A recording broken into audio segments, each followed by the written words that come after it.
When my grandfather went hunting in Logan Mountain, he encountered a dragon that had failed in its tribulation. Seeing this, Grandpa raised his hunting rifle, ready to send it on its way. But in the next moment, the dragon began to speak, begging, "Old man, if you spare my life today, I will bestow upon them great blessings, ensuring they live lives of wealth and honor." Thinking of me, still unborn in my mother's womb, Grandpa discarded the idea of sending the dragon to its end, and instead he gathered some herbs from around, applying them to the dragon's wounds. Then Grandpa left the mountain with his rifle, but not long after he returned home, echoes from Logan Mountain resounded with a majestic dragon roar. Time flew by, and soon it was the day my mother was in labor. On a clear day, suddenly there was torrential rain, and by evening, the river outside our village had risen to our doorstep. Everyone else in the village had moved to higher ground, except for our family trapped because of my mother's difficult labor. Past PM, my mother's voice was hoarse from screaming, and I still wasn't born. The village midwife told my father to prepare mentally, to decide whether to save my mother or me. But grandfather, hearing this, showed no emotion, only staring intently at the dark sky, as if waiting for something. At that moment, a bolt of lightning split the darkness, followed by a thunderous clap. As soon as the thunder faded, my cries filled the house. Before the family could celebrate, our courtyard gate burst open with a bang, struck by something, revealing a black coffin washed in by the river, silently lying in our yard. There's an old saying that a cat brings poverty, a dog brings wealth, but a coffin at the door foretells the end of 3 generations. So, coffin sellers only deliver to the customer's doorstep, never inside the gate. However, this coffin not only entered our yard, it appeared to be an ancient one from Logan Mountain. Grandfather laughed heartily, saying, "This is a heavenly blessing, a water coffin for my grandson's wife. My grandson will surely be rich and noble."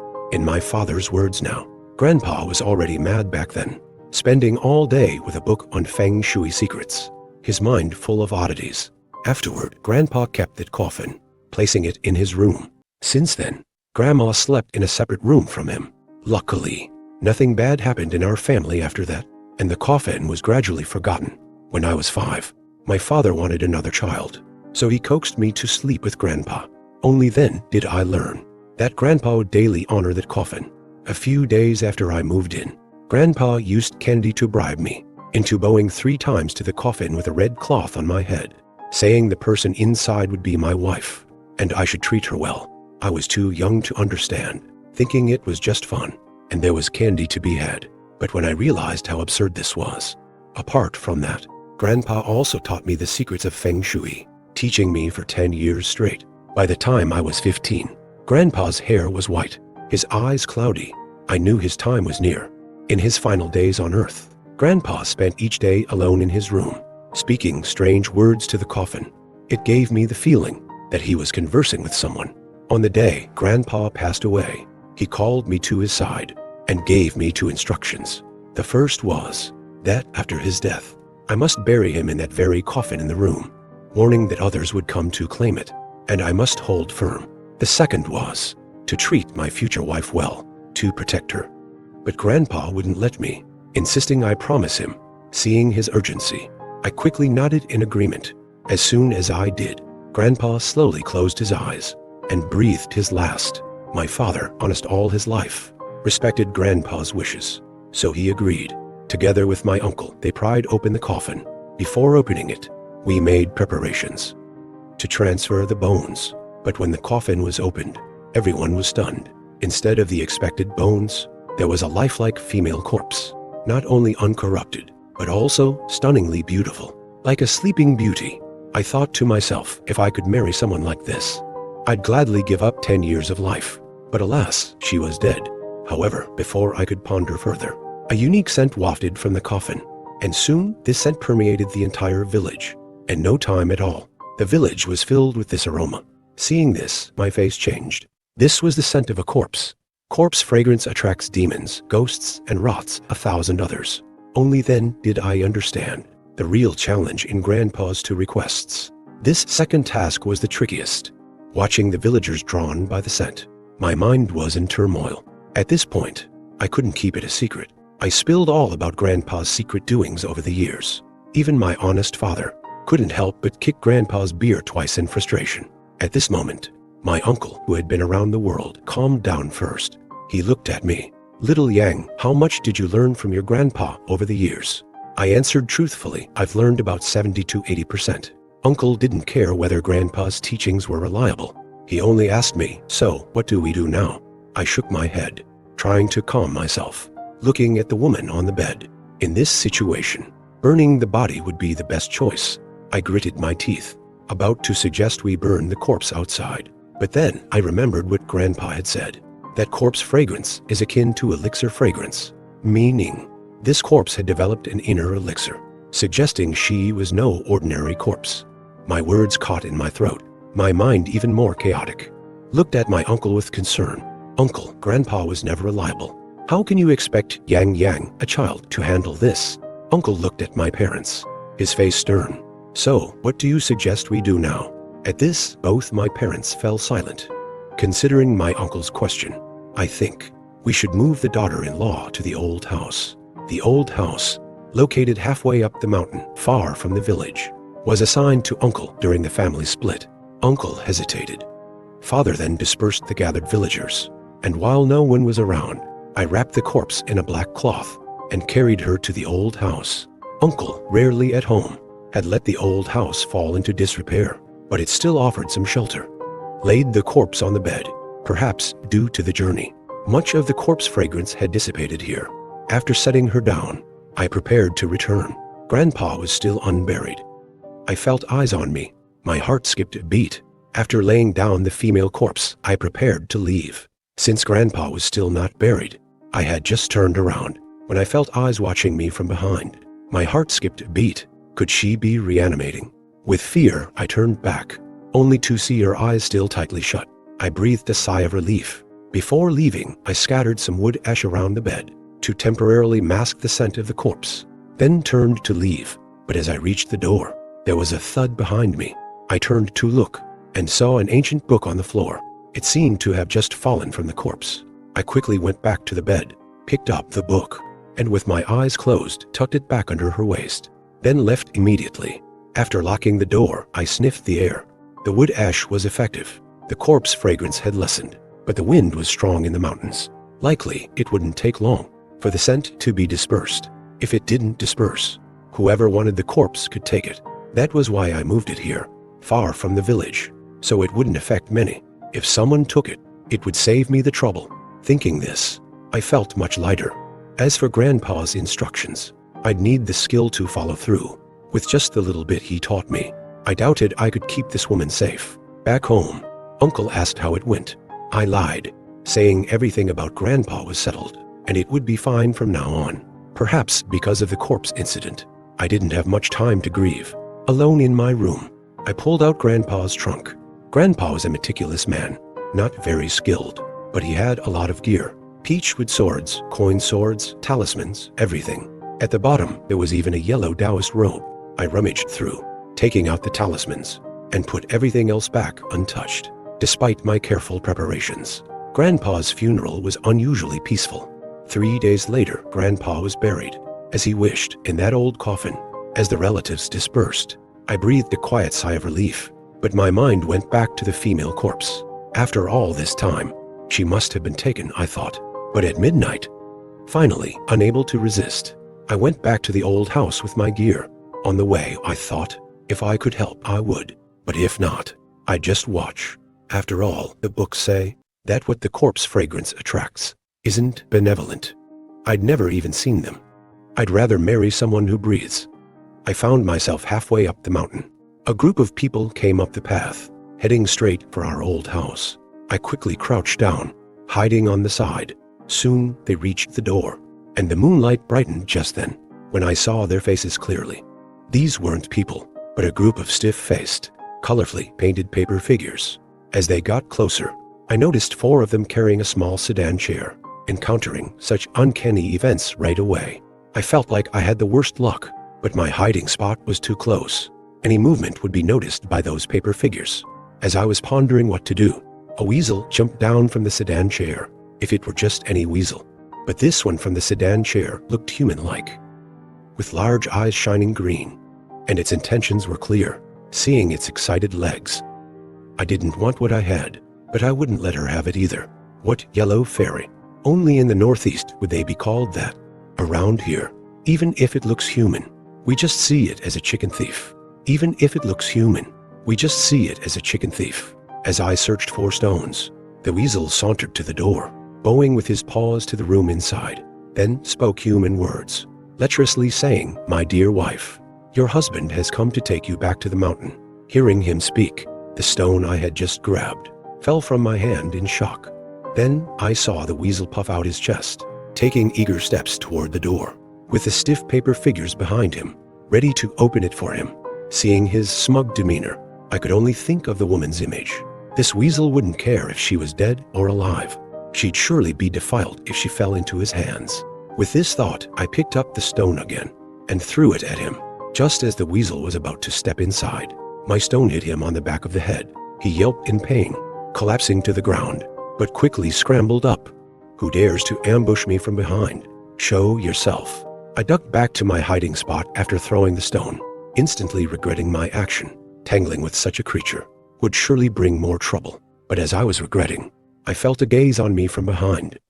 Grinning wickedly at me, I froze for a moment, then reacted, grabbing him by the neck and slamming him down, scratching my hand, leaving 2 bloody marks. The pain made me throw him away in anger, glaring at me with his small green eyes, growling, "Kid, you don't know who I am. Everyone within 100 miles knows me. Lord James Smith, you dare ruin my plans? I'll take your life." Facing this aggressive weasel, I got my own temper up. I'm a living man, why would I fear you? I pulled out the talisman I carried, ready to deal with him. But James Smith just stood there unafraid, even giving me a sinister smile. Then his eyes flashed green, and I felt dizzy, my head heavy, my mind becoming foggy. The paper figures behind him started to surround me. I had a sinking feeling, knowing this was bad. Weasels are known for bewitching people, and I had fallen victim. I was about to lose my senses, but I bit my tongue hard, instantly clearing my mind, and threw the talisman at the paper figures. Paper figures are still just that. No matter how eerie, their essence doesn't change. The talisman caught fire on contact, burning them to ashes in seconds. From the ashes, small weasels scampered out, his eyes flashing. But I didn't give him the chance. I threw another talisman at him. He was quick, lying flat on the ground to dodge, and darting away several meters. He clearly feared my talismans, so I chased him with another one. Seeing my ferocity, James Smith got anxious, turning around. He sprayed a cloud of yellow smoke at me. This creature could speak human language, probably having cultivated for over 100 years. The stench of his fart made my eyes water, causing me to retch, while fanning the air and backing away.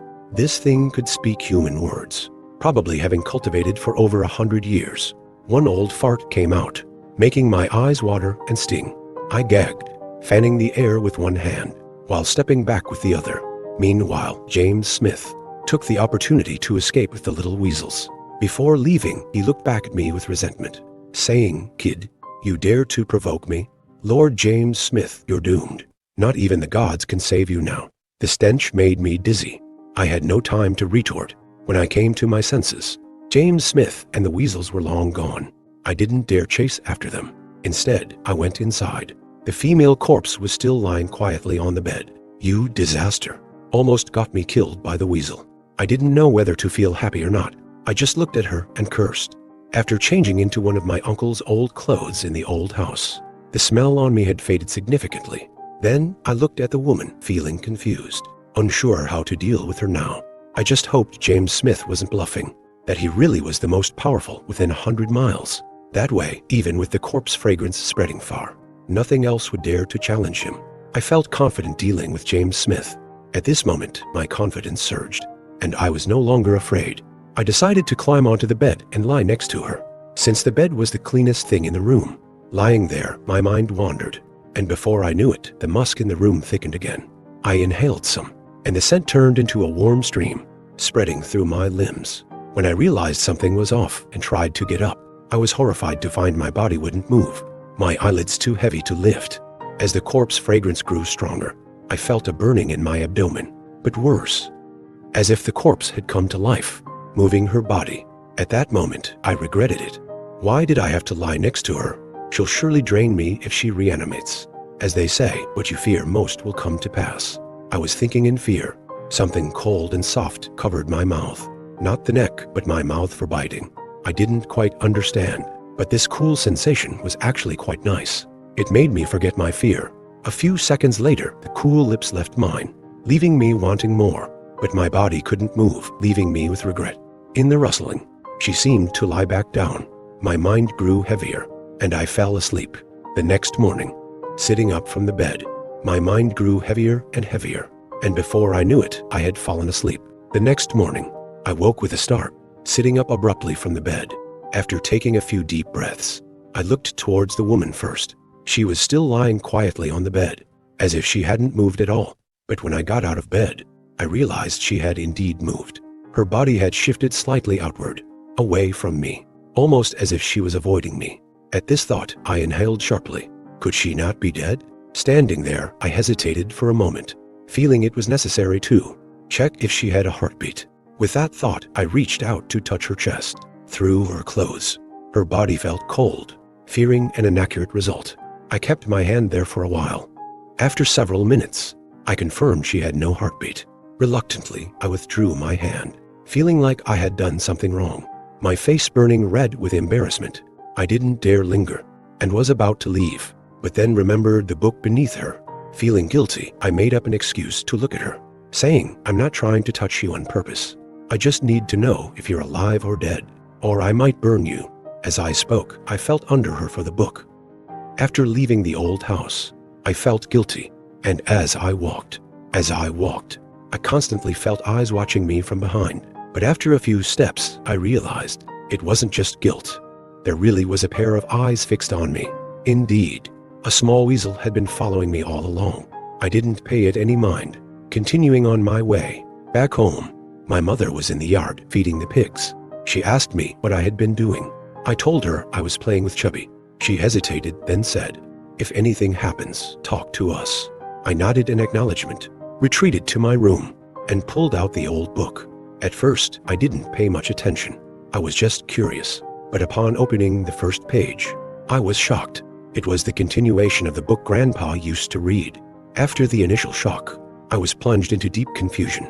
Could there be some connection between Grandpa and that coffin? Or maybe this book was hidden by Grandpa himself. But after skimming through the entire book, this couldn't have been hidden by Grandpa, because this volume spoke of a method of key cultivation, which was what made the techniques in the first volume practical. Grandpa was only half skilled because he lacked this vital energy. Given his obsession with the first volume, there's no way he would hide the second if he had it. Could it be that Grandpa had encountered the corpse before and obtained the first volume from them? I read through the second volume again, and my worldview was once again turned upside down, because the content of this volume was enough to drive a normal person mad.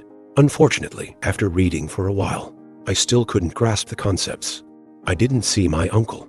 I asked my father, "Where's Uncle?" He told me, "Uncle has gone back to the city. In case you need to find him, it's just a weasel.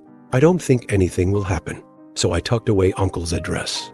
The next morning, with the adults out working the fields, I snuck out to the chicken coop to catch a big rooster, grabbed some string from my mother's shoe sole, and headed back to the old house. On the way, I still had a weasel trailing me.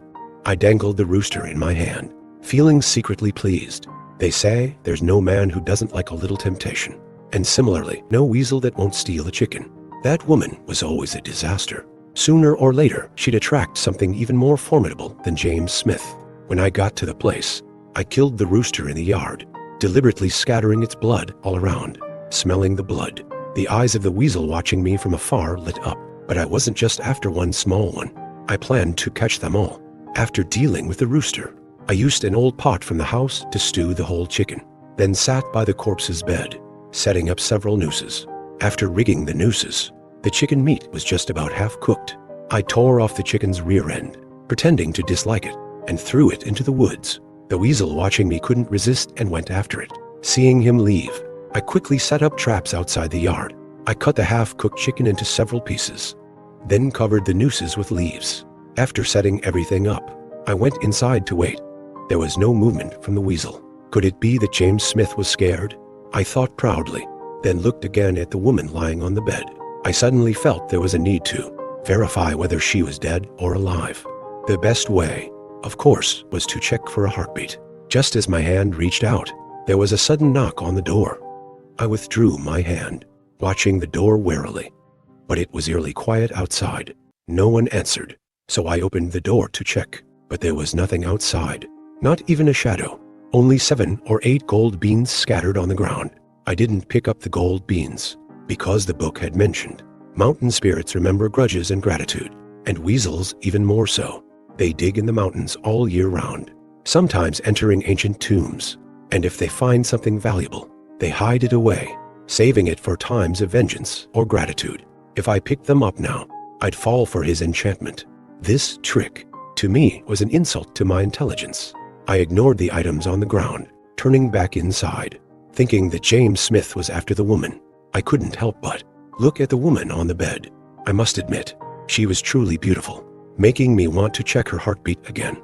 As I was daydreaming, rustling sounds came from the grass outside, and my heart tightened.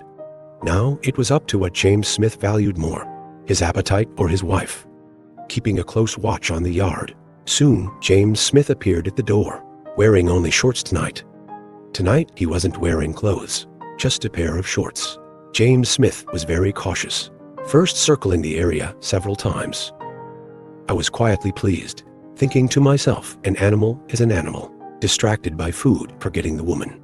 Just as I thought he'd fall into the trap, but James Smith stopped, waving his paw, and upon seeing this, the little weasels behind him darted out, acting as scouts. Seeing this, I clenched my fists in frustration, realizing I had underestimated this cunning creature.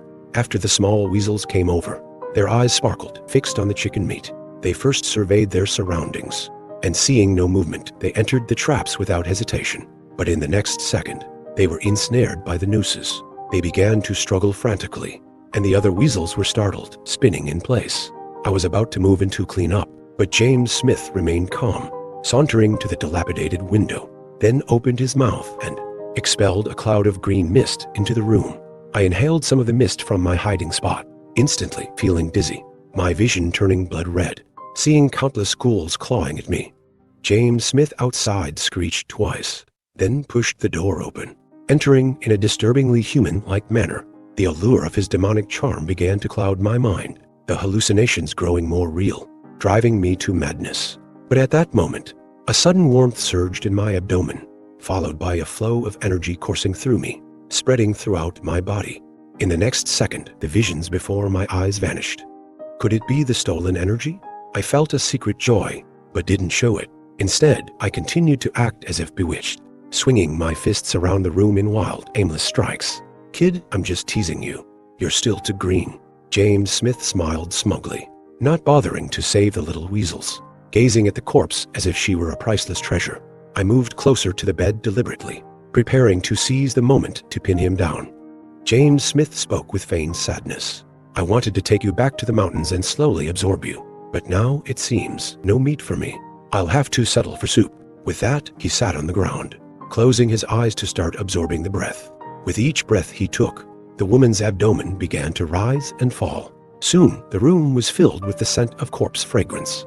I was inwardly shocked, realizing this corpse fragrance was indeed the scent of a pill. A corpse pill is a priceless treasure to demons and ghosts.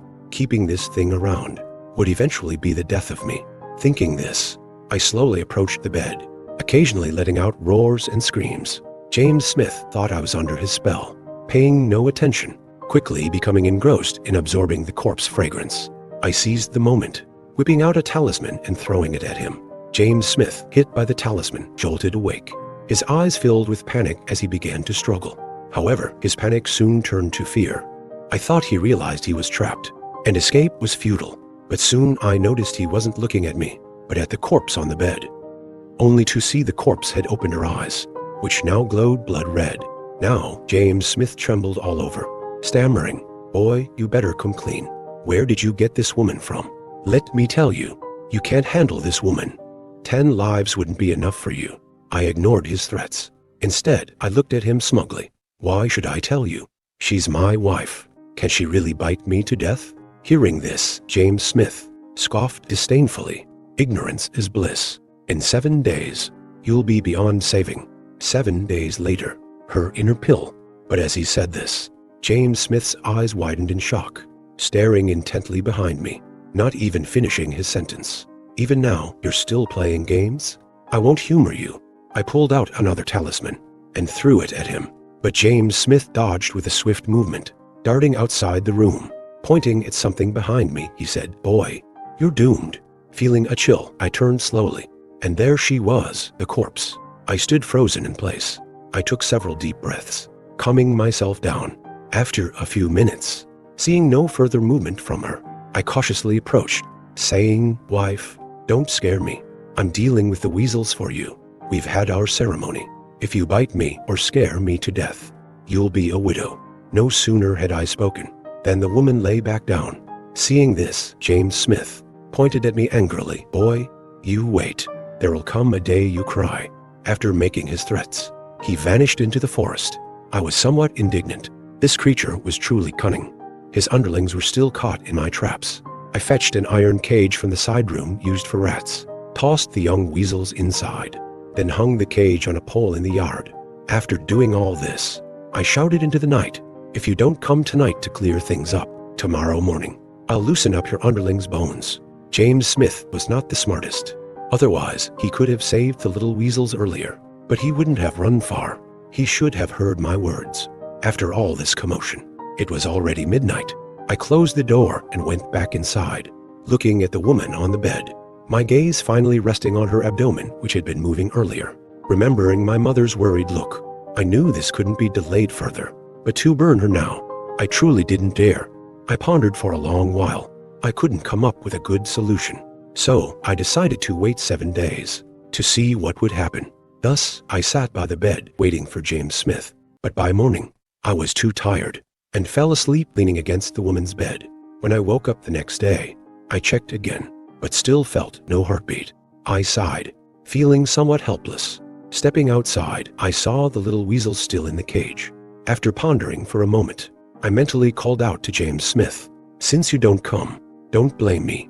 I took down the iron cage, then went inside to find a rusty cleaver and a stone to sharpen it. Hearing the sharpening sound, the little weasels in the cage curled up trembling. They were shivering, though not fully transformed.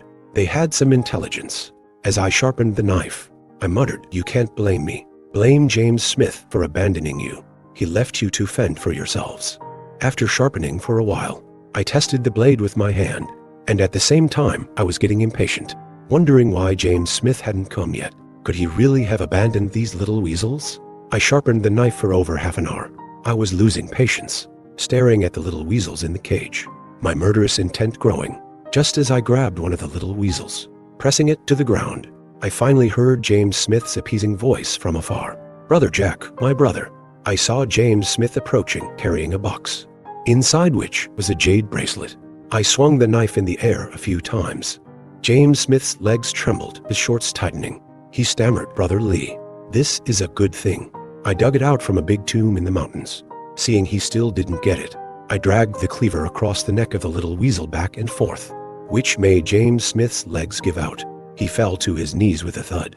"Brother Lee, let's consider this matter settled. I, James Smith, swear, if I cause trouble here again, may I never become human." James Smith finally got the point.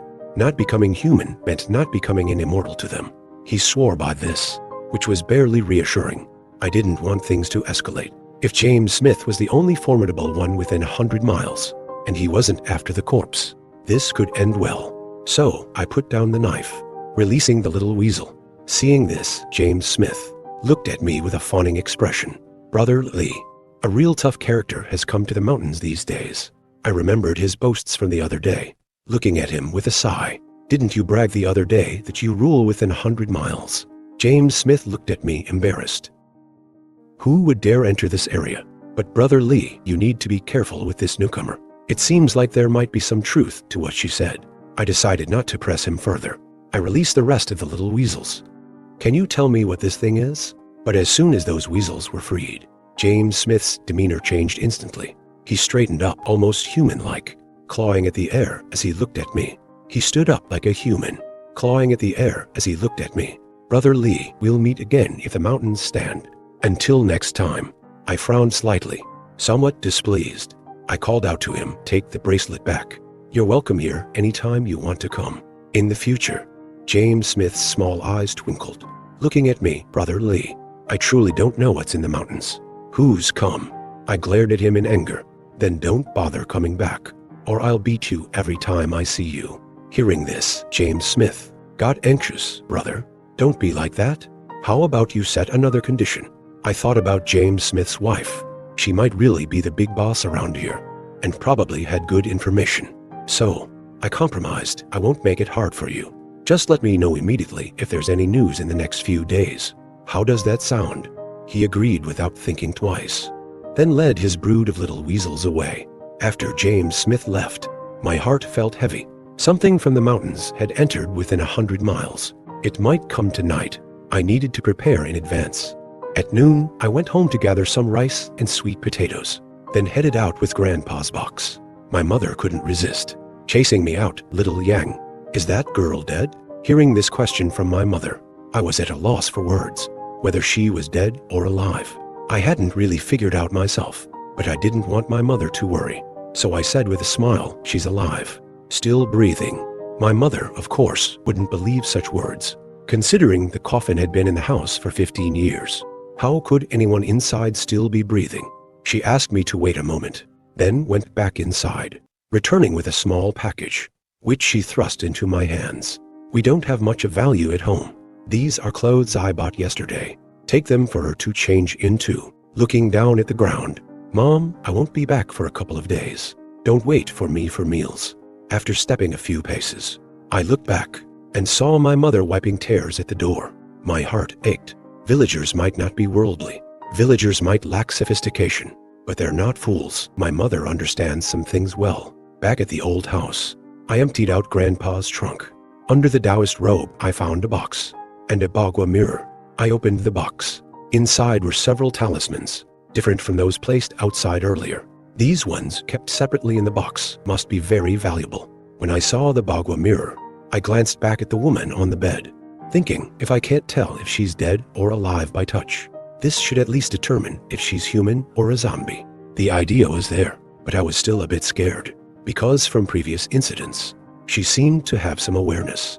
If I mishandled this, would she strangle me on the spot? I stood there, torn for a while, but finally decided to give it a try. I walked over slowly, placing the bagua mirror on her forehead. After several minutes, there was no reaction from the mirror. I touched the surface. It wasn't warm. It seemed she wasn't a zombie. So I then placed a talisman on her forehead, and again, no response. I breathed a sigh of relief. No matter what she was at least not a zombie now, because these were items specifically for dealing with zombies. For peace of mind, I left the talisman on. In the evening, I ate something simple, lit a fire in an iron basin. Grandpa said in places of dark magic, electric lights are unreliable. You need the warmth of human fire. After setting this up, the sky wasn't fully dark yet. I took out the book that had fallen from the woman and began to flip through it, though I only went to middle school. Even the ancient characters. But when I tried to do what the book described, I couldn't manage it, especially the part about ki. I tried holding my breath for ages, and all I got was close to passing gas, with no other results. As night fell, I put the ancient book away, then got up and scattered the ash from the fire basin around the room, spreading it evenly. There are things in this world invisible to the eye. Using wood ash or incense ash. After dealing with the wood ash, I wrapped a whip from willow branches around my waist. A whip Grandpa and I made together, best for dealing with dark, evil entities. Of course, there were also the peach wood sword, the coin sword, and talismans. Fully armed, I felt somewhat reassured. At that moment, the corpse fragrance spread again. I couldn't help but curse at the woman. All this trouble because of you. Afraid everyone won't know how fragrant you are. No sooner had I spoken than I heard a commotion outside. I turned around warily, only to see James Smith in floral shorts, sneaking around, his head poking out curiously. Seeing me fully armed, James Smith quickly tried to appease Brother Lee. I just came to take a couple of breaths. Hearing this, I thought if the fragrance is dispersed, so be it. Might as well do him a favor. So I told him to come inside to absorb some of that corpse wine. But he shook his head like a rattle outside. I'll just stay here at the door, so as not to bother you. I raised an eyebrow. He planned to eat without working, but if I made it clear, he would surely run off. So I chuckled, looking at him. Old Smith, you want to take a concubine? Does your wife know about this? Hearing this, James Smith panicked immediately, standing up like a human. Brother Lee, you can mess with food, but not with words. My wife's coming back in a couple of days. I chuckled. I can keep quiet if you help me tonight, or else I'll definitely let it slip. Family discord. That's no small matter. He didn't agree immediately. Instead, he looked at me slyly. Brother Lee, where did you learn your skills? Grandpa never spoke of the book's origin, and I only learned the first volume. I'm just a half-baked in Beijing, but I knew he was testing the waters. So I puffed up my chest, proudly saying, it's a long story. I learned my skills from my grandpa, but Grandpa said, even those from Maoshan would kneel before him as a senior. And Maoshan, I only knew from Chubby's VCR. Whether it exists in reality, who knows? I pointed at the woman on the bed. Think about it. If my grandpa didn't have some skills. After hearing this, James Smith looked at me with a sly grin. In 6 days. How about you owe me a favor? A favor from this lady? What kind of background does she have, that even James Smith is after a favor from her? In 6 days. I was filled with anticipation, so I nodded in agreement. Seeing me nod, James Smith still asked, not quite reassured, what guarantee do you have he'll return the favor? I laughed and said, because she's my wife, if I tell her to go east. James Smith looked at me with a silly grin. That's not necessarily true, Brother Lee. His look told me what he was thinking. I laughed back. You think all men are cowards like you? I'll slap her, believe me. As I said this, I walked over to the bed, gently patting her face, pretending to slap her, which made James Smith wave his paws frantically. Brother, I believe.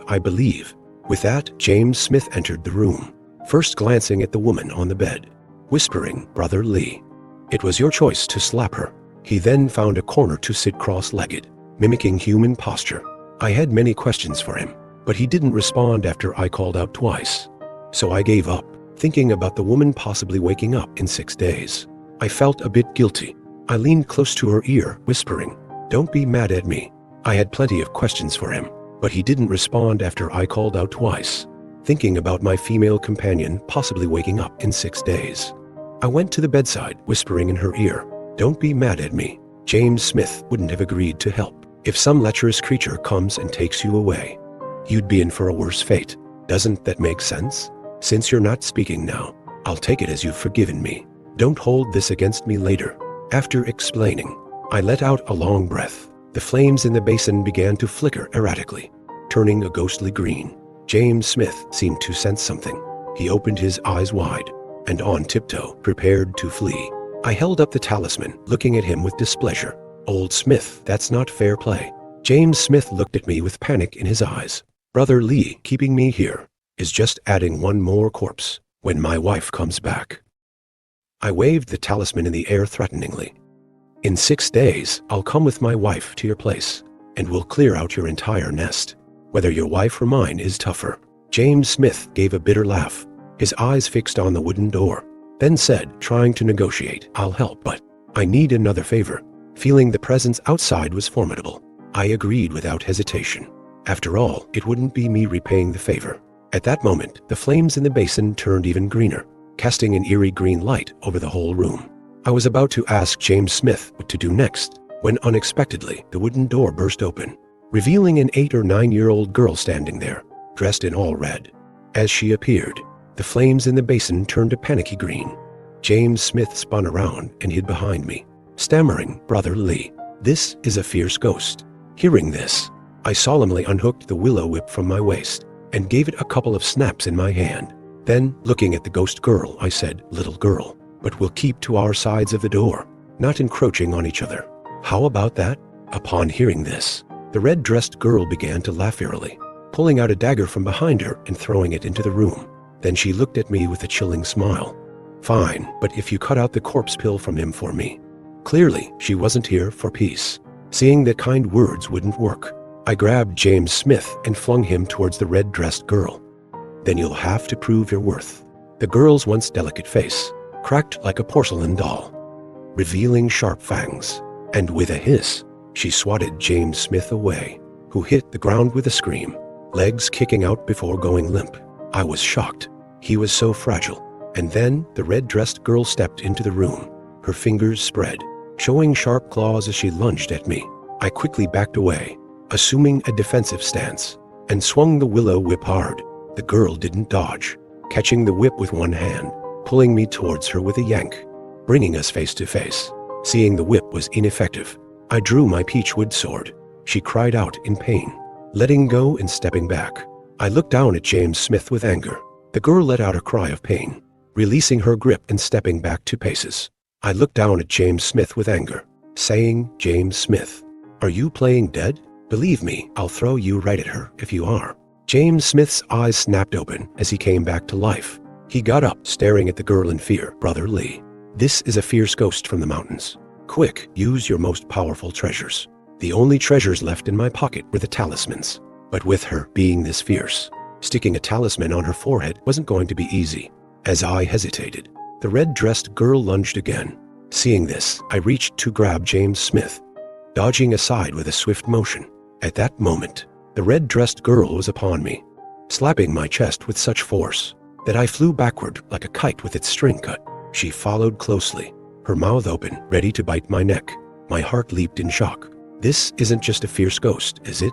Why is she acting like a vampire? I slapped a talisman onto her forehead. There was a loud bang and a flash of light. The talisman exploded on her head.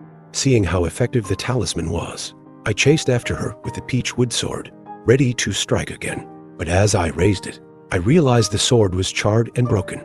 With nothing in my hand, I quickly stopped James Smith, shouting in my ear to use the talismans. The red-dressed girl was already in front of me again, her long nails aimed at my artery, sprayed a mouthful of demonic breath, which enveloped the girl's head. Evil spirits may lack wisdom but have strong obsessions. Confused by the demonic breath, I immediately backed away to James Smith's side. This red-dressed fierce ghost, biting and slashing necks. Could it be the creatures from the mountains? Are this unique? James Smith's powers were still too weak. It only held her for 10 seconds or so before she shook off the demonic breath. It was only about 10 seconds before the red-dressed girl shook her head, her blood-red eyes fixed on me intently. James Smith, trembling beside me, asked what to do. Except for the remaining talismans, nothing I had could harm her, and sticking a talisman on her forehead barehanded was as good as signing my own death warrant. Looking at her fangs and claws, I thought it best to keep my distance, but she wasn't thinking the same, rushing at me with incredible speed. In panic, I quickly reached for the talismans in my pocket, but before I could get my hand in, she was already in front of me. I thought, this is it, I'm done for. In my fright, my hand wouldn't obey, taking ages to pull out a talisman. Thankfully, James Smith's earlier breath of demonic energy had momentarily confused her. Now her eyes icy with vengeance. She seized him by the throat, squeezing hard as he seemed about to be crushed. James Smith frantically clawed at his backside. He pulled out something white, thumb-sized. Despite being choked, I was stunned by this sight. His small floral shorts had a secret compartment. Without hesitation, James Smith threw it at the red-dressed girl. A burst of golden light erupted. She screamed and was sent flying back. She hit the ground outside, struggling a few times before lying still. I collapsed in fear. James Smith, panting heavily in relief, crawled over and tucked it back into his shorts. I knew he had an ace up his sleeve. Otherwise, being so afraid of death, he wouldn't stay for a mere favor. After all, one needs to be alive to collect favors. But the power of what he pulled out was too great. I didn't have time to question him. The red-dressed girl didn't dissipate. She just lay there motionless. It seemed she wasn't just a ghost. I pulled out another talisman, approached her quickly, and slapped it on her forehead.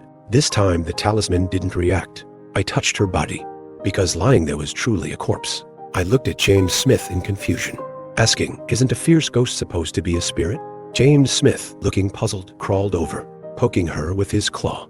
His eyes then showed surprise, like watching a Beijing opera. The surprise in James Smith's eyes made me realize something. I quickly backed away to the bed.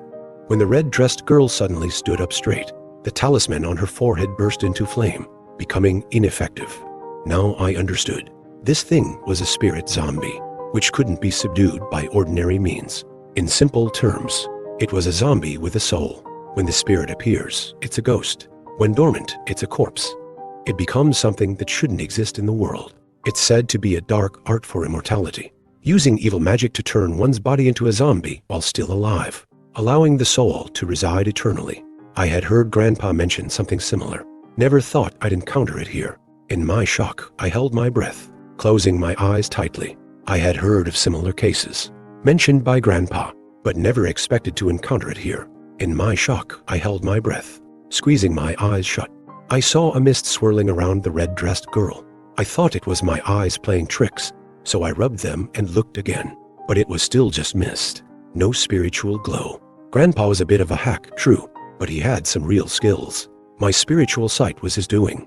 After the red-dressed girl got up, she made a heh-heh sound, jumping towards me with stiff movements. I looked at James Smith with uncertainty. James Smith, now recognizing the nature of the spirit. That was a Buddhist relic. I found it in an ancient tomb while digging in the mountains. The tomb's owner was a Buddhist in life. Now I think when the red-dressed girl was hit, she separated her spirit from her body. She didn't expect you to have such a Buddhist treasure, so that hit extinguished her spirit, confirming her spirit was gone. I quickly retrieved my willow whip before she could react, and with the willow whip in hand, I lashed out at her. Willow for spirits is common knowledge. The thing most afraid of willow in these mountains is the old ginger. The reason for this is because of its breath. I swung the willow whip, striking the red-dressed girl, losing much of its vigor. James Smith, astonished, asked, "What's going on? Why is this spirit so weak?" I looked at the girl in front of me. Her spirit was just scattered by the relic. Now she's just an empty shell. I raised my hand to strike again, but James Smith shouted, "Wait!" I jumped, thinking I might have missed something. But James Smith jumped in front of me, angrily pointing at the girl. "Let me handle the rest. She nearly scared the crap out of me earlier. I want to settle this score personally." With the spirit gone, this zombie was no threat. So I stepped back to the bed, ready to watch James Smith's performance. I saw James Smith like he was playing marbles. Buddhist relics aren't just for show. With one hit, the red-dressed zombie was knocked back, landing in the yard.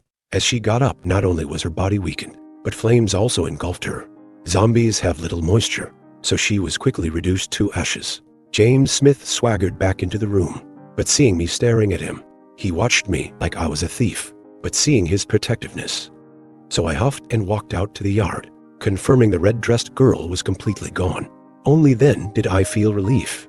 James Smith was sitting cross-legged in a corner, seizing the moment to absorb the corpse fragrance. By dawn, the fragrance had faded, and James Smith opened his eyes, coming over to me. "Brother Lee, you won't forget about me, right?" His eyes sparkled. "Then can you tell me if I'll have good luck soon?" The corpse fragrance gradually faded. James Smith opened his eyes, stood up, and came over to me. "Brother Lee, you won't forget about me, right?" I just nodded. His eyes lit up. "Then can you tell me?" "Forgetting is the foundation of Feng Shui and fate reading," Grandpa said. "With the art of forgetting, fortune-telling doesn't need divination, and Feng Shui arrangements can be done intuitively. It sounds like an impressive skill, so I don't know if it's as he described." Now, I also wanted to try it, so I closed my eyes and looked at him again. I saw a faint red mist on his forehead. "You might have some misfortune soon," I said, looking at him honestly. James Smith rolled his eyes, clearly not believing me. "You're definitely messing with me. I, James Smith, am living well. Where would misfortune come from?" Given Grandpa's unreliability, I didn't argue with him. James Smith headed towards the door. "It must be because of you, this jinx. I should keep my distance." With that, he slipped away when I wasn't looking. After James Smith left, I climbed back onto the bed, lying down next to the female corpse to sleep. When I woke up again, it was noon. I ate something simple, then prepared more wood ash, scattering it all over the old house. I know how to set up a Feng Shui arrangement, but it requires many items that I can't gather quickly. Otherwise, I could have set up a layout here to completely mask the corpse's presence. After dealing with the wood ash, the sun was about to set, and my heart tightened again. Ever since the corpse came out of the coffin, I've been most afraid of the night. However, one mountain can't hold two tigers. It's unlikely the mountain creatures would come here consecutively, but I might not be so lucky next time. That night, the corpse fragrance was somewhat masked by the wood ash. Maybe my words had spooked him. I stayed awake, guarding the room, until the roosters crowed in the village below. Only then did I relax. I was about to climb into bed for some sleep, revealing James Smith limping in, examining him closely. Couldn't help but laugh. Isn't this the famous James Smith? What happened after just one night's absence? He gave me a resentful look. Last night was too dark. This excuse of a weasel falling over. I almost believed it. I pulled a chair for him to sit. He sat down grimacing in pain, only exhaling deeply once settled. I ruffled his fur sarcastically. Who scratched your head to make it bleed, James Smith? He gave me a dark look. Don't get too cocky, you'll see in 5 days. How much better off you'll be than me. I pulled up a stool beside him. James Smith, tell me what will happen in 5 days. James Smith gave me a sly look, knowing I was mocking him, and he glared at me furiously. Don't get too cocky in 5 days. We'll see how much better off you are than me. I pulled up a stool beside him. James Smith, what will happen in 5 days? James Smith opened his mouth, then glanced back at the woman on the bed. She said not to tell. I dare not speak nonsense, but there are many secrets hidden in the Logan Mountains. Some so terrifying they could scare people to death, if the lady forbids it. I remember 2 days ago when he was about to speak. She suddenly sat up. Was it a warning?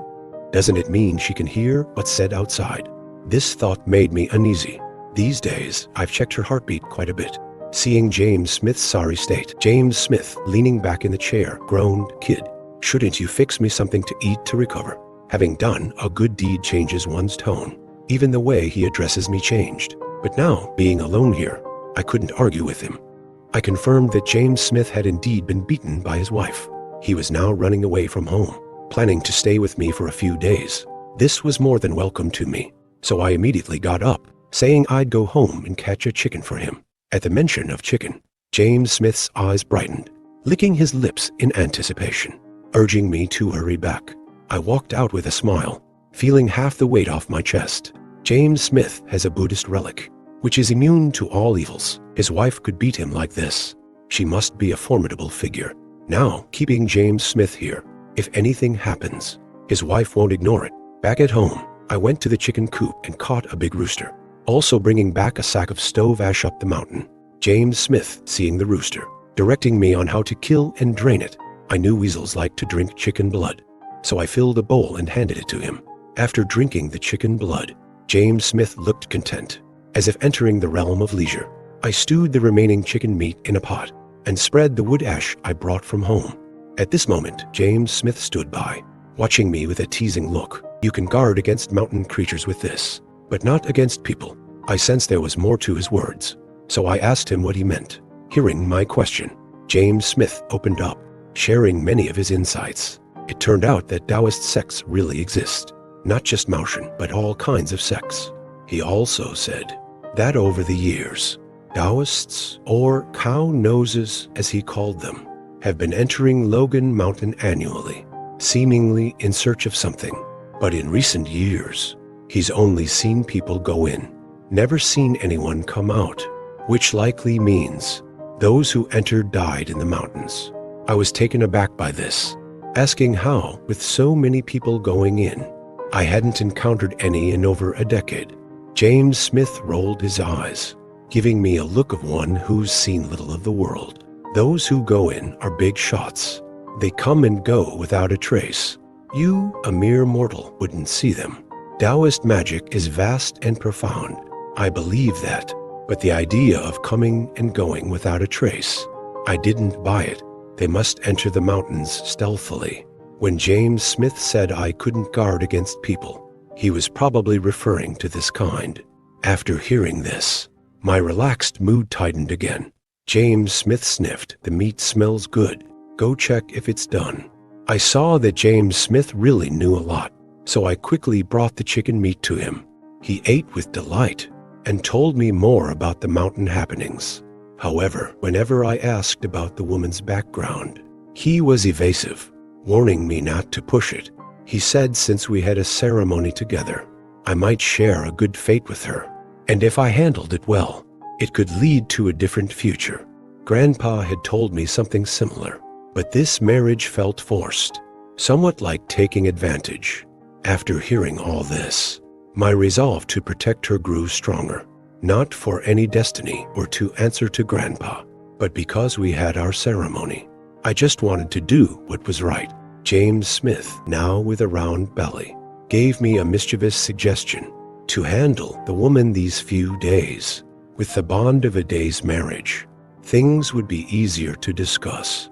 I gave him a big eye roll, not because I was above it, but mainly because I didn't know how. After eating and drinking well, the sun was setting outside. Another night was approaching. I cleaned up the pots and dishes, tidying up the scattered items from last night. Then a little weasel suddenly darted in. It ran to James Smith and whispered something, looked at me, then scampered off. After the little weasel left, James Smith looked at me with a serious expression. You might need to move your wife. My kid just told me 2 Taoists have come to the mountains. I frowned slightly, confused. Shouldn't Taoists be righteous? Wouldn't they help in such a case? James Smith didn't answer, just glanced at the woman on the bed. Good or bad depends on the person, not the profession. Some Taoists, when bad, are worse than ordinary folk. That's the truth indeed. It's about the person, not the occupation.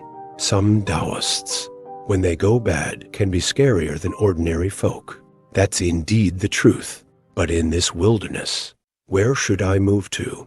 Moving her home might endanger my parents. Seeing my dilemma, James Smith thought for a moment and said, not far from here. Why don't you hide there for now? It's enclosed, good for hiding the corpse's presence.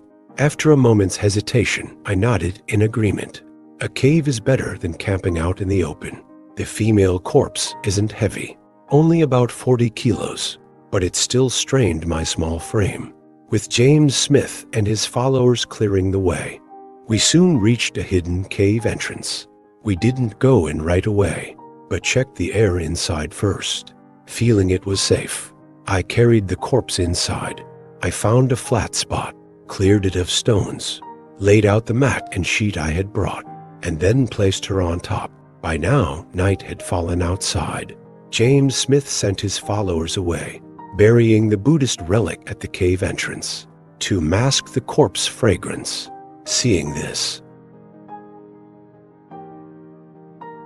if a chicken or 2 favors could make him so helpful, I didn't buy it. James Smith must have another motive. After setting everything up, James Smith looked at me with a Taoist's abilities. They'll surely find the old house. Let's go down and scout the situation. I nodded. I too wanted to see what these legendary Taoists were like. I didn't bring much, just a few talismans and some copper coins from the box. Under the moonlight, James Smith and I sneaked back near the old house. We found a hidden spot to watch. We waited for over an hour. My mind was on the woman, wanting to return to the cave. James Smith sensed my thoughts. Let's wait a bit longer. If they're really after your wife, knowing them will help us win. I thought he made sense. Understanding the situation now would make dealing with them easier later. It was past PM when, on the path below, an old man and a young one appeared. Worried I couldn't see, James Smith whispered updates. I stared at the path. I can see them. James Smith looked at me in surprise. Seeing I really could see, he started to relay their conversation, but I quickly interrupted. Quiet. I can hear them talking. Hearing this, James Smith took a sharp breath, giving me a deep look. Where did you learn this skill? I scoffed. I told you before, even Maoshan Taoists would bow to my grandpa, since Maoshan really exists. James Smith seemed to half believe, half doubt, falling silent. Now the old and young Taoist had reached the old house's door. Upon entering, they noticed the wood ash scattered in the yard. The old man squatted down, took a pinch and sniffed it, and they know a thing or two. The young man beside him, hearing this, looked disdainful. Master, just some country tricks, not worth much. The old man didn't rebut, nodding in agreement. But I felt uncomfortable hearing this, saying I'm not up to standard. He nodded in agreement, but I felt uncomfortable hearing it, saying I'm not up to standard. Once I've learned what's in the lower volume, we'll see who's cocky then. But I've been reading that lower volume for days without understanding it. comparing myself to those with sex. I really am just a rootless weed. The old man carefully checked inside and out. That person must have left not long ago. He wouldn't have gone far in this time. Late at night, the corpse fragrance will disperse again. We can find him by following the scent. As the old man spoke, he pulled out something like a compass. Xiao Chao, you guard here with the corpse-seeking disc. If you detect the corpse fragrance, don't act alone. Wait for me to return. The young man took the device from the old man. Master, where are you going? The old man, without turning back, said, I'll take a look around the village at the foot of the mountain. Remember what I've said. Hearing this, I silently rejoiced. Thankful I had moved the female corpse to the old house in advance. There's no trace of corpse fragrance at home now. There's no trace of corpse fragrance at home now. Otherwise, if that old man had gone, he surely would have found some clue. He might even make trouble for my dad and mom. Once the old man left, only the young man remained in the yard. He brought a chair to sit by the entrance, staring at the device in his hand, silently waiting for the scent of the corpse to appear. I whispered to James Smith, who was beside me. Old Smith, can you use your illusion to control him? James Smith pondered for a moment. The old one, no way. The young one should be no problem. But I need to get within 5 steps for it to work well. Wait, what are you planning, kid? I chuckled at the boy in the yard. Obviously, I'm going to grab that corpse-seeking disc from him, since they're here for the lady. I can't afford to be polite. Upon hearing this, James Smith warned, Kid, you better not get me into trouble. Offending these big sects never ends well for anyone. I furrowed my brows at him. Can you guarantee the image won't shift at all? When these two find us, what do you think our outcome will be? With this question, James Smith fell silent. I knew exactly what he was worried about, so I puffed up and feigned authority, saying, Do you think these so-called masters can handle her? I only meant to bluff him, but to my surprise, James Smith lit up with excitement, clutching his claws and saying, Then let's take them on. I've been fed up with them for ages. Seeing his change in attitude, I frowned slightly. Maybe I should try to get on her good side in the coming days. Making connections isn't hard, but approaching her now would be foolish. Even an idiot would suspect something. Once suspicion arises, James Smith's usual tricks might lose their effectiveness. Turning to James Smith, I put on a flattering smile. Why not call in your little minions to lend a hand? James Smith immediately eyed me warily. What are you up to? Just have them act in a little play with me. They'll chase the young priest. That's when you'll have your chance to act. James Smith shook his head furiously. No way. That's too dangerous. Seeing his refusal, I put on a stern face. Isn't incense from my home useful for your cultivation? How about free access to my house from now on? At this, James Smith snorted. Oh, please, you're always offering empty promises. I awkwardly scratched my nose. If that's what you think, then I've got nothing more to say. But if you help me this time, our families can look out for each other. Over the past few days, I'd come to understand one thing. A single tree can't make a forest. Compared to human schemes and intrigues, James Smith's open greed was much easier to trust. James Smith's beady eyes twinkled. You say our families will look out for each other. Annoyed, I replied. When have I ever lied to you? James Smith muttered under his breath. Who can say for sure? After all, she's still unconscious. I fell silent at that. The ball was in his court now.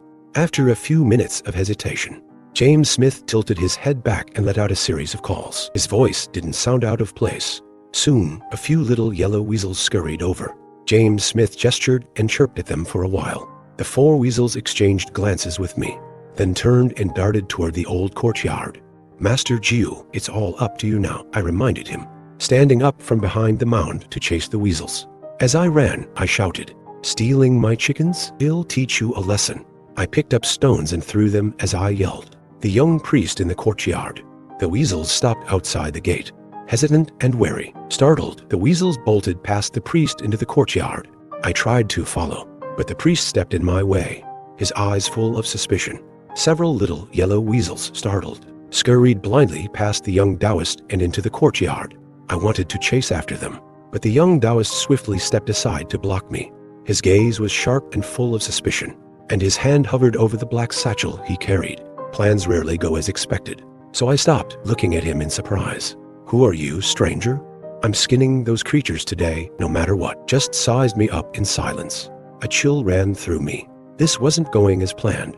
I shifted slightly to block the yellow wine behind me. I hurled a small rock at one of the yellow weasels, hoping to divert the Taoist's attention. The stone struck the weasel. These little creatures had been mimicking human speech. After listening to Yellow 9 for so long, in their fright, they blurted something out. The young Taoist turned to look at the weasels. I shouted sharply, "Master 9, now's the time." I grabbed the young Taoist's hand, which was reaching into the satchel. Yellow 9 emerged from behind me, unleashing a cloud of demonic energy that enveloped the Taoist's face. As expected of the righteous sects, he was quick to react. Taoist disciples can channel their inner energy to the tongue, producing what's known as the true Yang sword. Its power is nothing short of devastating. Given the Taoist's age, he was likely still pure of body, making his tongue's blood even more potent. I noticed a golden light emanating from his abdomen. That must be his Taoist energy. If he unleashed the true Yang sword, Yellow 9's spells would shatter, and H likely suffer severe injuries. In desperation, I grabbed his jaw, preventing his mouth from closing. Yellow 9's demonic spells clouded his spirit. The young Taoist struggled briefly, but his gaze grew vacant. Seeing this, I released him, grabbed a piece of firewood, and struck him on the back of the head. He didn't even groan. Collapsing to the ground, stiff as a board, Yellow 9 cringed, grimacing as he asked Brother Lee, "Do you have a grudge against heads or something?" He seemed to recall some unpleasant memories. But this wasn't the time for banter. The elder Taoist could return at any moment. The elder's golden light was far more radiant than the youth's. I quickly snatched the inspection disc from the Taoist's hand and turned to head back to the cave, but catching sight of the satchel at his waist, I paused. I grabbed his satchel. Yellow 9 took the opportunity to disperse the weasels and left the old house. I sprinted back to the cave as fast as I could. On the way, I gathered some dry branches. Back at the cave, I quickly camouflaged the entrance. I leaned against the rocky wall, panting heavily. Yellow 9 eagerly rummaged through the satchel I had taken. He pulled out a stack of talismans. There were at least 20. Grandfather spent his entire life hoarding them like treasures he wouldn't dare use. Yet this young Taoist carried 20 with ease. Wild grass can never compare to a cultivated flower. The disparity was clear. James Smith then pulled out a money sword from his bag. The moment I held it, I knew it was a treasure. Compared to this, Grandpa's was nothing but scrap metal. I wiped it with my hand and immediately tucked it into my waistband. Just then, James Smith let out a sharp cry. He pulled out a jade token from his bag. The moment he saw the inscription on it, "We've stirred up a hornet's nest this time," he said, because etched on the token were the words Ailao Mountain Sect. Seeing those words, I was taken aback. James Smith had mentioned before, in passing. It was a name that stood on par with Ailao Mountains. I couldn't imagine such a grand sect would meddle in such desolate mountains. As to whether they'd let this go, because even if I didn't take their treasures, they would still come for me. As I was collecting talismans, a faint scent of poetry wafted out of the cave. The smell hit me. The patrol disc beside me emitted a faint red glow. The needle in the center began to turn, pointing to the woman's corpse. Seeing how sensitive the device was, I silently thanked my luck for acting first. But the next moment, this was no ordinary disc. A patrol disc, by definition, should locate corpses. Thinking of this, and walked towards the woman. The closer I got to her, bright enough to illuminate the surrounding dust. Deep down, I hoped she wasn't one. That sentiment was hard to explain. James Smith, seeing this, muttered to himself, "Good thing we took this disc. Otherwise, we wouldn't escape that old Taoist tonight." Instead, I stared at the glowing disc and asked James Smith, "Is she really a corpse?" James Smith caught my hesitation. He looked at me calmly and said, "Why rush? In 4 days, when she wakes up, you'll know." What he said made sense. Looking at James Smith, he was a man who never acted without gain. I trusted he wouldn't risk a favor with a corpse. Then James Smith sorted through his bag's contents. Anything related to Taoism was of no use to him. I gladly took them all. As for the jade token with Ailao Mountain and the little Taoist's black satchel, I buried them in the depths of the cave. After finishing, I checked the cave's entrance. The Buddha's relic had taken effect. The fragrance was completely blocked. Not a whiff escaped. Seeing this, I cleared a flat patch of ground outside, carrying the woman out. James Smith, inhaling the fragrance, looked at me puzzled. "Kid, what are you doing?" Saying this, he followed. There were no other exits in the cave. If the old Taoist found us, we'd be sitting ducks. I voiced my concerns. James Smith patted his chest confidently. Even locals barely know about it, let alone outsiders. I believed caution was still best. 4 days wouldn't pass easily. After confirming no scent leaked out, James Smith returned to his corner and continued absorbing the fragrance. Exhausted from the day's turmoil, I sat by the woman, staring at James Smith. Her chest rose and fell with breath, a green glow the size of a fist, pulsating with her rhythm. Sitting beside the lady, I stared at the glowing wine. Her abdomen rose and fell with her breaths. A glowing green orb, no larger than a fist, pulsed faintly. Could this be the Danshin mentioned in the book? I touched my own abdomen, recalling the contents of the second volume. I tried imitating the breathing technique, but no matter how many times I tried, nothing changed within me.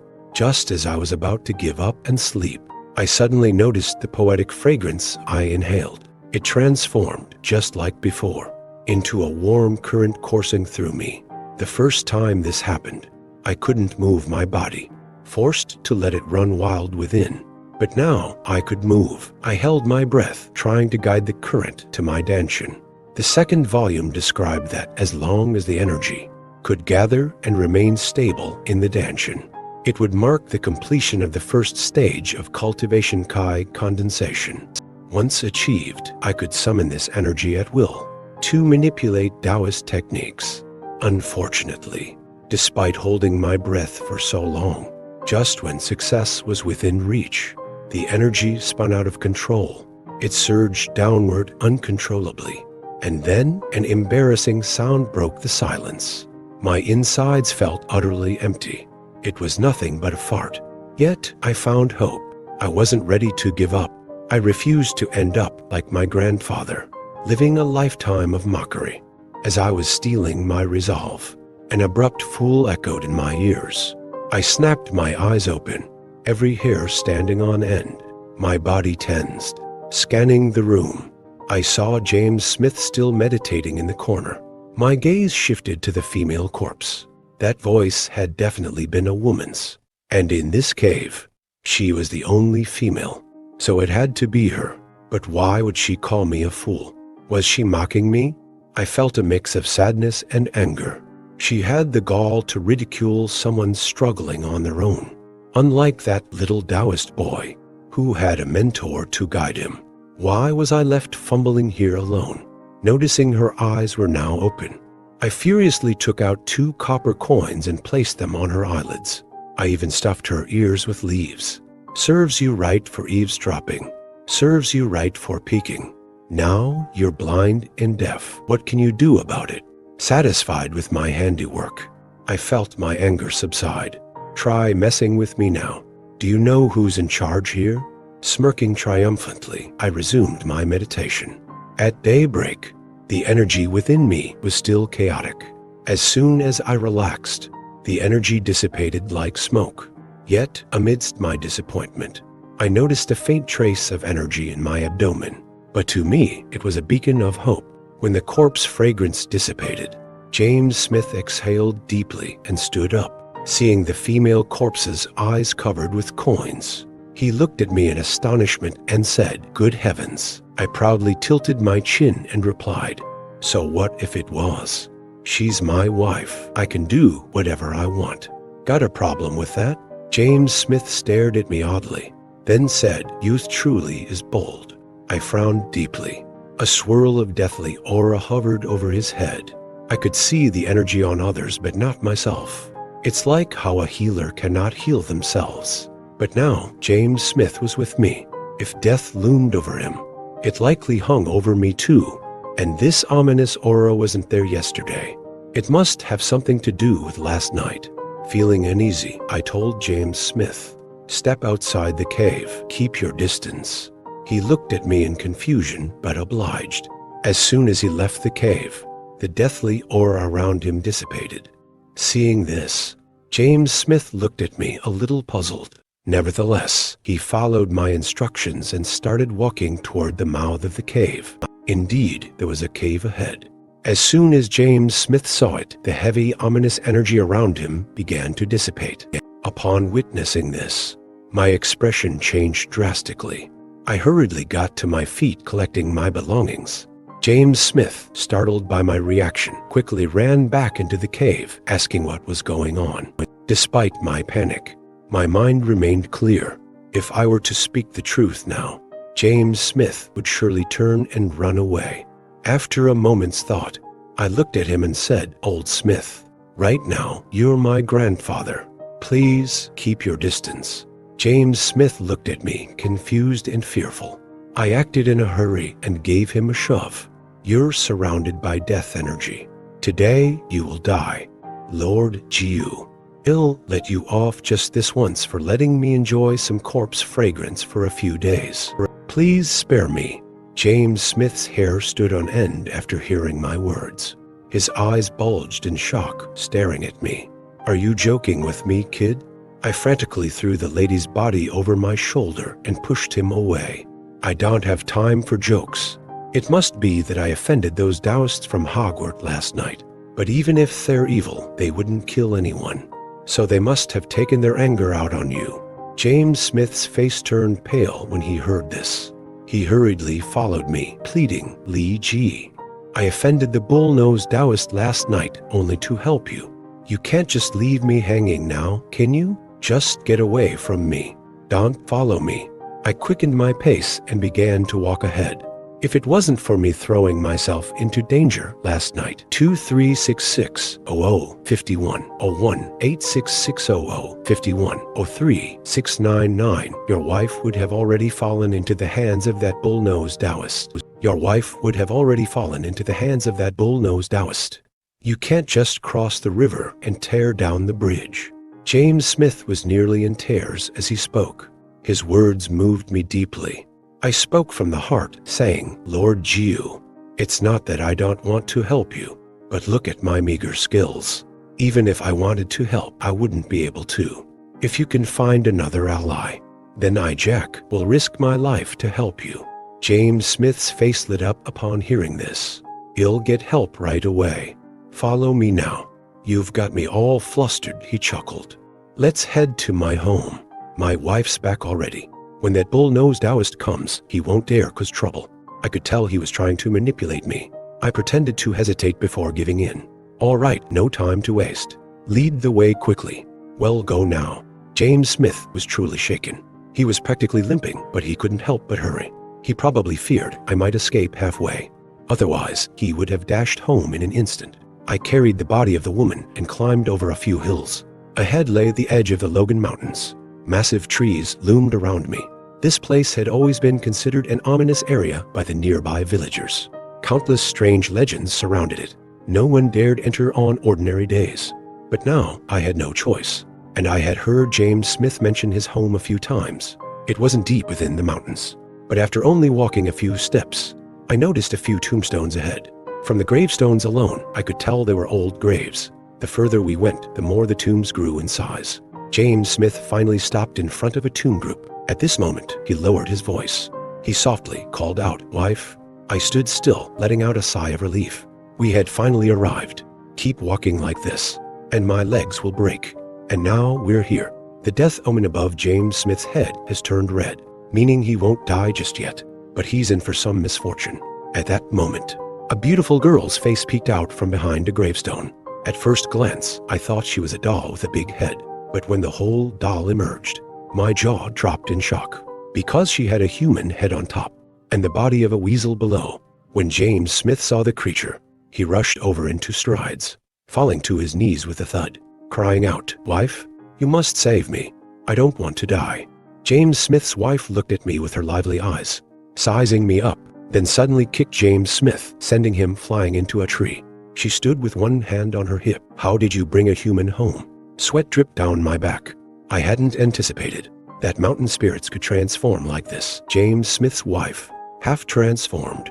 He must have been incredibly lucky to marry her, though he seemed rather henpecked. After being kicked away, James Smith quickly crawled back to his wife, sniveling and explaining everything. Half transformation means she's truly intelligent. I could fool James Smith, but not necessarily her. Sure enough, after James Smith spoke, he was kicked away again by his wife. Without waiting for her to speak, I stepped forward, bowing. "Great Immortal, please calm down. I am Jack from Jackson Creek Village. I've offended the Taoists from Laoshan, leaving me with no choice but to seek refuge here. Regarding my situation, James Smith must have whispered it in your ear. Perhaps even his coming to find me was with your silent approval. Seeing her not respond, I continued, pointing at the corpse on the ground. I can't promise much to an immortal like you, but James Smith mentioned my wife has a significant background. If you could help, I vow to repay this kindness. I deliberately emphasized the word wife, because only then would my words carry weight. Sure enough, James Smith's wife's expression wavered, her beautiful human face showing confusion. James Smith crawled back again, with a shiny golden pipe in hand, offering it to his wife in appeasement. James Smith was loyal. Her pretty face was clouded with uncertainty. James Smith crawled back, offering it to his wife in appeasement. James Smith was quite loyal. Seeing his wife silent, he came up with a suggestion. Brother Jack, why don't you take your wife and run into the mountains? Those Taoists won't find you easily in the deep woods.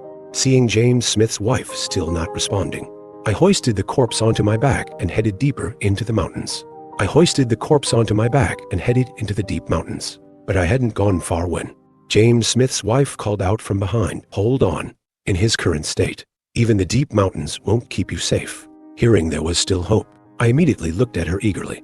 James Smith's wife hesitated for a moment, then asked, "Can you stand by what you just said?" I nodded. With a serious expression, "Of course, I stand by it." For some reason, listening to her question, I felt like I was the one being outmaneuvered, but there wasn't time to think about that now. As long as I could keep the lady safe for 4 days, being outmaneuvered was a small price to pay. Besides, James Smith and his family, they've never intended to harm my life, just wanted to gain some advantage from the lady. James Smith knelt before his wife, his eyes blinking furiously, but in the end, he was kicked by her. "What are you standing there for? Why aren't you inviting Brother Jack inside?" James Smith must have been dazed by his wife's kick. It took him a while to come back to his senses.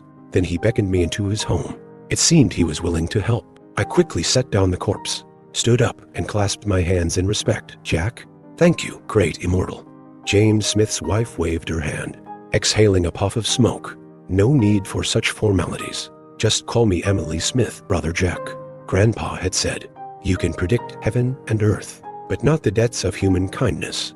I understood what James Smith's wife was thinking, so I went along with her. I smiled and said, "If the great immortal doesn't mind, I'll dare to call you Sister Emily from now on." Mountain spirits are often haughty and proud, calling themselves immortals. Even when dealing with ordinary folk, they maintain an air of superiority. However, when Emily Smith heard me call her sister, far from being annoyed, she actually showed signs of pleasure. This indicated that the corpse indeed had a significant background, yet we had gone through the marriage rites, with heaven and earth as our witness. No matter how grand her origins, she'd still have to warm my bed. If she woke up breathing, she'd also have to bear me a hefty son. At this thought, I nearly burst out laughing.